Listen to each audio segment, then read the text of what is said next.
Jour après jour, nous sommes bombardés d'informations. Nous recevons des courriels, des textes, des fenêtres publicitaires sur les sites web que nous visitons, ainsi que des messages et des publicités sponsorisées sur les plateformes de médias sociaux que nous fréquentons. Nous pouvons recevoir des sollicitations par courrier direct ou par téléphone en fonction de l'âge et des intérêts de la personne. Comment les consommateurs et les entreprises décident-ils du contenu à lire et de celui à supprimer ou à jeter? L'un des facteurs clés est le caractère personnalisé ou non du contenu. Les messages adaptés aux destinataires ont beaucoup plus de chances d'attirer leur attention et de les inciter à agir. Comme le souligne James Tennant dans un blog du Content Marketing Institute, Stop thinking about personalized content as an extra. Il existe peu d'arguments contre la personnalisation du contenu. Réfléchir à la personnalisation du contenu. Pour que la personnalisation soit réellement efficace, vous devez disposer des bonnes données et être en mesure de les segmenter en fonction de votre public spécifique. Selon Emma O'Neill, l'un des moyens d'y parvenir est de poser les bonnes questions. Elle suggère de demander à votre public pourquoi il visite votre site web, pourquoi il demande à recevoir vos mises à jour par courriel ou à s'inscrire pour recevoir votre bulletin d'information. Une partie de votre stratégie de marketing de contenu devrait consister à élaborer des profils d'acheteurs, c'est-à-dire un aperçu des comportements et des caractéristiques démographiques de vos clients idéaux. Maintenant que vous savez pourquoi personnaliser le contenu et comment segmenter les données, examinons 3 canaux souvent utilisés pour la personnalisation du contenu. 1. Le courrier électronique. Si vous ne disposez que de l'adresse électronique, du nom et du prénom d'une personne, vous pouvez programmer un email intitulé « Bonjour Sally ». Inscrire le nom du destinataire dans la ligne d'objet de l'email est un moyen simple et rapide de le personnaliser. Mais il existe d'autres tactiques plus sophistiquées.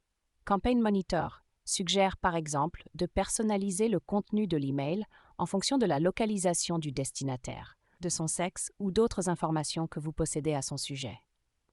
Il a été prouvé à maintes reprises que les messages électroniques envoyés aux membres de votre public, en les identifiant par leur nom et en répondant directement à leurs besoins et à leurs souhaits, ont beaucoup plus de chances d'être lus et pris en compte que les messages dépourvus de ces détails cruciaux.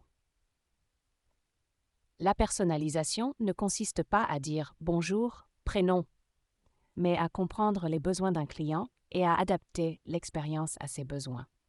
JCPenney. 2. Page d'atterrissage du site web. Une page d'atterrissage est une page web ayant un objectif spécifique. Généralement, présenter une offre. Lorsque vous envoyez un courrier électronique personnalisé à un client potentiel, si une page d'atterrissage y est associée, le courrier comprend un lien cliquable vers cette page web.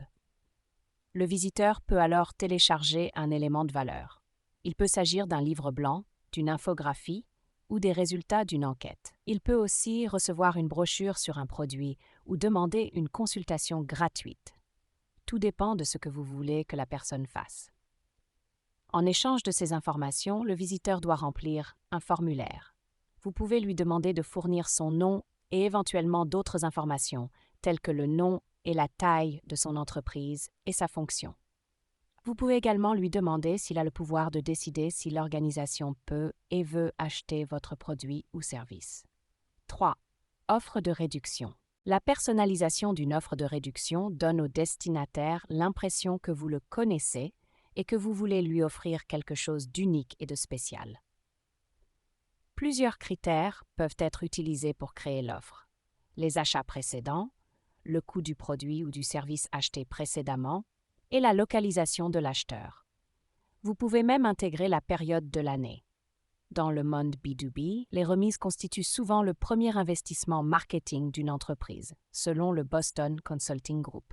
Elles peuvent atteindre 30% du prix de vente catalogue, voire plus. Mais il est essentiel d'utiliser les remises de manière stratégique. Sinon, elles risquent de réduire la valeur de vos produits et services. C'est pourquoi il est rarement judicieux d'offrir des remises à tous les clients. Le BCG recommande plutôt une remise basée sur la valeur, qui lie les remises à la valeur fournie par un client particulier. La personnalisation du contenu fonctionne, vous savez maintenant pourquoi la personnalisation du contenu est essentielle dans le monde des affaires.